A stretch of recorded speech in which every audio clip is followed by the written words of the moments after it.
तो यहाँ पर आपके लिए लेकर आ गए बहुत ही धमाकेदार वीडियो, बहुत ही महत्वपूर्ण वीडियो आपके लिए। ध्यान दीजिएगा, अर्थशास्त्र जिसका आप लोग बेसब्री से इंतजार कर रहे थे, वो आपका मॉडल पेपर आ चुका है। और इस मॉडल पेपर से ना आपके बहुत सारे प्रश्न फंसने वाले हैं, ये देख लीजिएगा। ठीक है, और ये 329 बीजी आपका कोड होने वाला है। पूर्णांक इसमें 100 नंबर का होने वाला है और समय इसमें 3 घंटे 15 मिनट आपको दिया जाएगा। ठीक है, और ध्यान दीजिएगा सभी लोग अच्छी तरीके से जरूर पढ़ेंगे। ध्यान दीजिएगा सभी लोग। और यहाँ पे बहुविकल्पीय प्रश्न आपके होंगे, क्या होंगे? बहुविकल्पीय प्रश्न होंगे। सभी प्रश्नों के सही उत्तर अपनी उत्तर पुस्तिका में आपको लिखना है। ठीक है ना, ये आपका हो जाएगा। ध्यान दीजिएगा, चलिए ध्यान दीजिएगा। पहला प्रश्न देखिए, निम्न में से कौन सी आर्थिक क्रिया है? ऐसी कौन सी क्रिया है जो आर्थिक, देखिए उपभोग करते हैं, ये तो आर्थिक क्रिया है नहीं। मतलब जैसे आप किसी चीज का खा रहे हैं तो आर्थिक क्रिया है नहीं। उत्पादन किस जगह उत्पादन, कोई आप पौधा लगा दें, वो तो आर्थिक क्रिया है नहीं। तो ध्यान दीजिएगा, विनिमय मतलब आदान प्रदान करना ही क्या है आपका आर्थिक क्रिया आपको लग रही है। ठीक है, सामान्य वस्तुओं की स्थिति में मांग वक्र प्रदर्शित करता है, क्या प्रदर्शित करता है? वो करता है शून्य ढाल प्रदर्शित करता है। क्या करता है? शून्य ढाल प्रदर्शित करता है। उदासीन वक्र विश्लेषण किसने प्रतिपादित किया था? तो उदासीन वक्र विश्लेषण किसने प्रतिपादित किया था? मार्शल ने प्रतिपादित किया था। किसने? मार्शल ने प्रतिपादित किया था। वर्तमान युग में उत्पादन के कितने साधन होते हैं? तो ध्यान दीजिएगा 4 साधन आपके हो जाएंगे। ठीक है, निम्न में से कौन स्थिर लागत को व्यक्त करता है? तो कौन ऐसा है जो स्थिर लागत को व्यक्त करता है? तो विद्युत बिल आपका हो जाएगा। क्या हो जाएगा?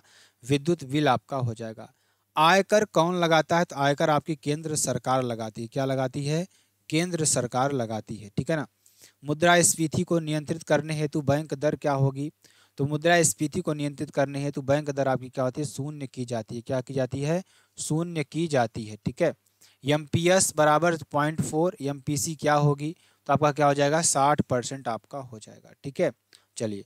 रिजर्व बैंक ऑफ इंडिया का मुख्यालय कहाँ स्थित है? आपको ये बताना है। तो मुंबई में आपका हो जाएगा। कहाँ पर स्थित है? आरबीआई का जो मुख्यालय है वो कहाँ पर है? वो आपका है मुंबई में आपका हो जाएगा। भारत के वित्त मंत्री कौन है? तो भारत के वित्त मंत्री राजनाथ सिंह है। कौन है? राजनाथ सिंह आपके हो जाएंगे।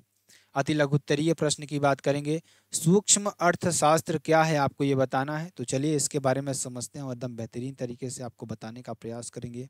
तो सूक्ष्म अर्थशास्त्र आपका क्या होता है? ध्यान दीजिएगा, अर्थशास्त्र की वह शाखा है जो व्यक्तिगत इकाइयों जैसे उपभोक्ताओं, उत्पादकों एवं बाजारों के व्यवहार का अध्ययन करती है। ठीक है ना। मांग से आप क्या समझते हैं? मांग की बात करेंगे, किसी वस्तु या सेवा की वह मात्रा है जिसे उपभोक्ता किसी निश्चित समय में निश्चित मूल्य पर क्रय करने को इच्छुक और सक्षम होता है। ठीक है ना। पूरक वस्तुएं क्या होती हैं? आपको ये बताना है। तो वे वस्तुएं जो एक दूसरे के बिना उपयोग में लाई नहीं जाती हैं, नहीं लाई जा सकती हैं, पूरक वस्तुएं कहलाती हैं। ठीक है, उदाहरण तौर पर कार और पेट्रोल, चाय और चीनी आपका उत्पादन फलन क्या है? आपको ये बताना है।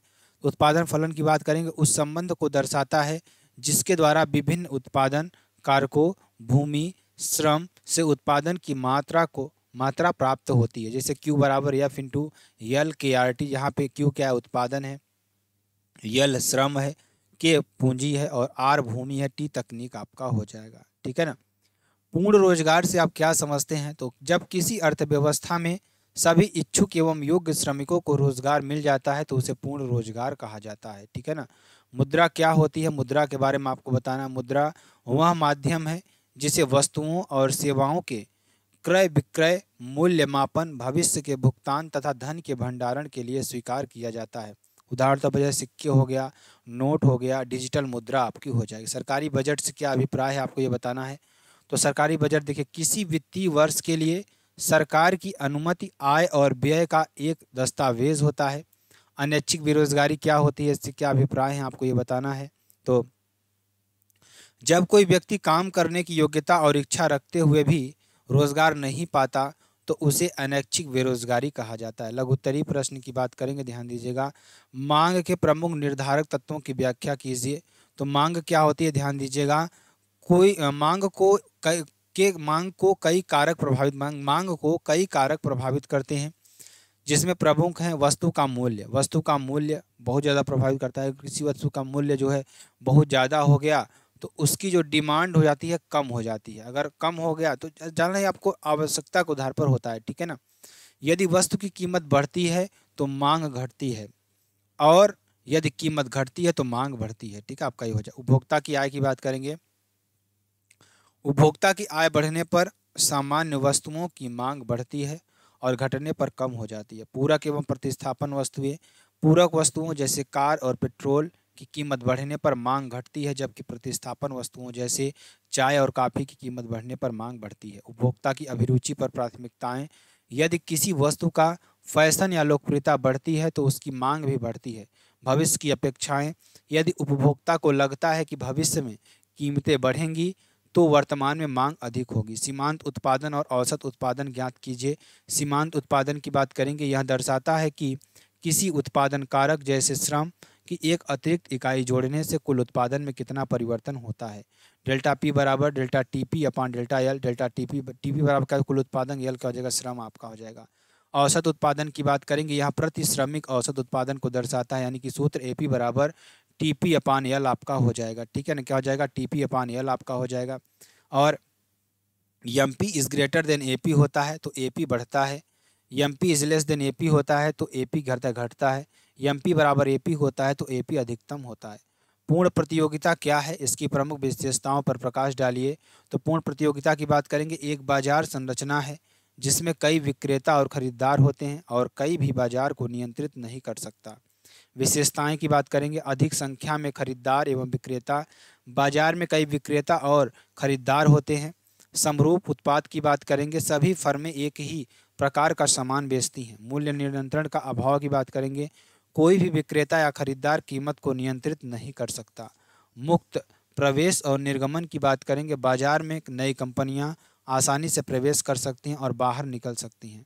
पूर्ण जानकारी की बात करेंगे, सभी खरीदारों और विक्रेताओं को बाजार की पूरी जानकारी होती है। रिजर्व बैंक ऑफ इंडिया के प्रमुख कार्यों पर प्रकाश डालना है आपको, तो चलिए इसको देखते हैं अच्छी तरीके से। किस पर, रिजर्व बैंक ऑफ इंडिया यानी आरबीआई का जो कार्य है इस पर आपको प्रकाश डालना है, ध्यान दीजिएगा। भारतीय रिजर्व बैंक भारत का केंद्रीय बैंक है जो देश की मौद्रिक और वित्तीय स्थिरता बनाए रखने का कार्य करता है। प्रमुख कार्य, मुद्रा जारी करना, भारतीय रुपये की छपाई और आपूर्ति का नियंत्रण, मौद्रिक नीति का संचालन, ब्याज दरें और नकद आरक्षित अनुपात सीआरआर तय करना आपका होता है। वाणिज्यिक बैंकों का नियंत्रण, बैंकों के कार्यों की निगरानी और विनिमय। ठीक है ना, आपका हो जाएगा। विदेशी मुद्रा प्रबंधन, विदेशी मुद्रा भंडार का प्रबंधन और विनिमय दरों का नियंत्रण आपका हो जाएगा। वित्तीय स्थिरता बनाए रखना, अर्थव्यवस्था में वित्तीय संकट को रोकना। ठीक है ना, मुद्रास्फीति के प्रमुख अवयवों को समझाना है आपको।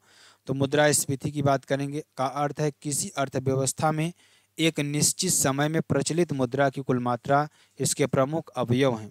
चलनशील मुद्रा, जनता के पास उपलब्ध सिक्के और नोट, बैंकों में जमा धन, वाणिज्यिक बैंकों में बचत और चालू खाता जमा आपका हो जाएगा।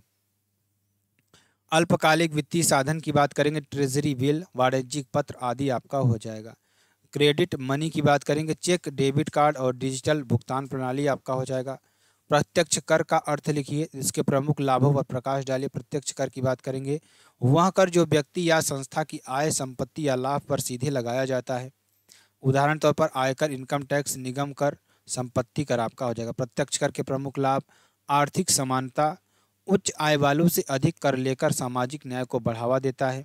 ठीक है ना। और सरकारी राजस्व में स्थिरता, सरकार को निश्चित और नियमित आय प्राप्त होती है। मुद्रास्फीति नियंत्रण, उच्च कर दरों में अतिरिक्त आय को नियंत्रित किया जाता है। सुधार की प्रकृति की बात करेंगे, यह समाज में निवेश और बचत को बढ़ावा देता है। कर भुगतान की न्याय संगत प्रकृति, जो अधिक कमाता है वह अधिक कर चुकाता है, जिससे न्यायपूर्ण कर प्रणाली बनती है। विस्तृत प्रश्न की बात करेंगे, उदासीन वक्र से आप क्या समझते हैं? तटस्थता वक्र की सहायता से उपभोक्ता के संतुलन को समझाना है। तो उदासीन वक्र का अर्थ देखिए क्या होता है, ध्यान दीजिएगा। उदासीन वक्र उपभोक्ता की पसंद को दर्शाने वाला एक वक्र होता है जो विभिन्न वस्तुओं को, संयोजनों को प्रदर्शित करता है, जिससे उपभोक्ता को समान संतोष प्राप्त होता है। उपभोक्ता संतुलन की बात करें, उपभोक्ता संतुलन वह स्थिति होती है जब उपभोक्ता अपने सीमित आय में अधिकतम संतोष प्राप्त करता है। यह स्थिति तब प्राप्त होती है जब उदासीन वक्र बजट रेखा को स्पर्श करता है। उदासीन वक्र का झुकाव यमारस बजट रेखा के झुकाव के बराबर होता है। मांग की लोच की बात करेंगे तो मांग की लोच एक मापदंड है जो बताता है कि किसी वस्तु की मांग उसकी कीमत में परिवर्तन के प्रति कितनी संवेदनशील है। प्रतिशत विधि की बात करेंगे। इस विधि के अनुसार मांग की लोच को निम्नलिखित सूत्र से मापा जाता है। राष्ट्रीय आय से आप क्या समझते हैं? इसकी गणना की उत्पादन विधि को समझाइए। राष्ट्रीय आय का अर्थ की बात करेंगे। राष्ट्रीय आय एक देश में एक निश्चित समय, सामान्यतः एक वर्ष में उत्पन्न सभी वस्तुओं और सेवाओं का कुल मौद्रिक मूल्य होता है। उत्पादन विधि की बात करेंगे तो इस विधि में विभिन्न क्षेत्रों जैसे कृषि, विनिर्माण, सेवा आदि में उत्पन्न शुद्ध मूल्यवर्धन को जोड़कर राष्ट्रीय आय का आकलन किया जाता है। चरण की बात करेंगे। प्राथमिक क्षेत्र कृषि, मत्स्य पालन, खनन आदि का उत्पादन जोड़े। माध्यमिक क्षेत्र उद्योग निर्माण का उत्पादन जोड़े। तृतीय क्षेत्र में सेवा, बैंकिंग, शिक्षा का उत्पादन जोड़े आदि आपका हो जाएगा। मूल्य ह्रास घटाएं, अप्रत्यक्ष कर घटाएं और सब्सिडी जोड़े आपका हो जाएगा। ठीक है ना। चलिए आगे चलेंगे, आगे देखेंगे। अगला क्वेश्चन इसमें देख लीजिएगा, अति मांग क्या होती है या अधिमांग क्या होती है, आपको बताना है। इसके प्रमुख कारणों की विवेचना, मतलब अधिक मांग जो होती है वो क्या होती है। अतिमांग का अर्थ देखिए एक्सेस डिमांड, जब किसी अर्थव्यवस्था में कुल मांग कुल आपूर्ति से अधिक हो जाती है। मतलब कि जैसे कुल आपने 10 किलो आपके पास आलू है, ठीक है, 10 किलो आपके पास आलू है, अब खरीदने वाले 20 किलो आ गए, तो वहाँ पर क्या होता है, अधिक मांग की डिमांड आ जाती है। इसी को हम क्या कहते हैं, अतिमांग कहते हैं। यह मुद्रास्फीति को जन्म देती है। ठीक है ना, आपको हो जाएगा, यानी इन्फ्लेशन को दर देती है, मतलब कि अब मतलब इन्फ्लेशन को जन्म देती है। अतिमांग के प्रमुख कारण देखिए, बढ़ी हुई उपभोक्ता आय, आय बढ़ने से लोगों की क्रय शक्ति बढ़ती है और मांग में अधिक हो जाती है। मतलब आपके पास आय का साधन अधिक हो गया, तो अब क्या करेंगे, आप अच्छी अच्छी वस्तुओं को खरीदेंगे, खाएंगे, पिएंगे, तो वहाँ पे आपकी मांग बढ़ जाती है। सरकारी व्यय में वृद्धि, सरकार यदि अधिक व्यय करती है तो मांग बढ़ जाती है। ठीक है, आपका ये हो जाएगा। ब्याज दर में कमी, ब्याज दर कम होने से लोग अधिक उधार लेते हैं और खर्च बढ़ाते हैं। ठीक है ना, आगे चलेंगे। निर्यात में वृद्धि, जब देश से वस्तुओं का अधिक निर्यात होता है तो घरेलू बाजार में वस्तुओं की आपूर्ति घट जाती है। पूर्ण प्रतियोगिता के अंतर्गत किसी वस्तु की कीमत का निर्धारण किस प्रकार होता है, तो पूर्ण प्रतियोगिता के मूल्य का निर्धारण पूर्ण प्रतियोगिता में कीमत, मांग और आपूर्ति की पारस्परिक क्रियाओं द्वारा तय होती है। संतुलन मूल्य का निर्धारण पूर्ण प्रतियोगिता में जब किसी वस्तु की मांग और आपूर्ति बराबर होती है तब वस्तु की संतुलन कीमत निर्धारित होती है। ठीक है, तो ये आपका फुल मॉडल पेपर सोल्यूशन था। अगर आपको वीडियो पसंद आती है आप चैनल को लाइक कर सकते हैं, शेयर कर सकते हैं, कमेंट कर सकते हैं। फिर मिलते हैं नेक्स्ट वीडियो में नए टॉपिक के साथ। तब तक के लिए साथियों, जय हिंद, जय भारत।